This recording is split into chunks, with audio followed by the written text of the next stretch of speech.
Struggling to read text on your iPhone screen? Enabling bold text can enhance visibility and readability.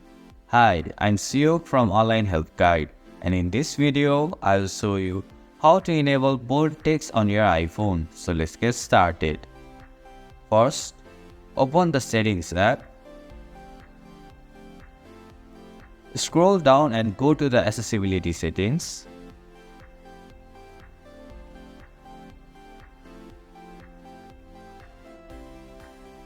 Tap on the Display and Text Size option.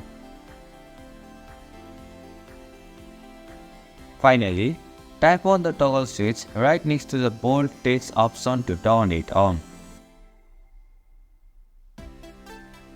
With the switch turned green, bold text is now enabled on your iPhone. And this is how you can enable bold text on iPhone. Thank you for watching Online Help Guide.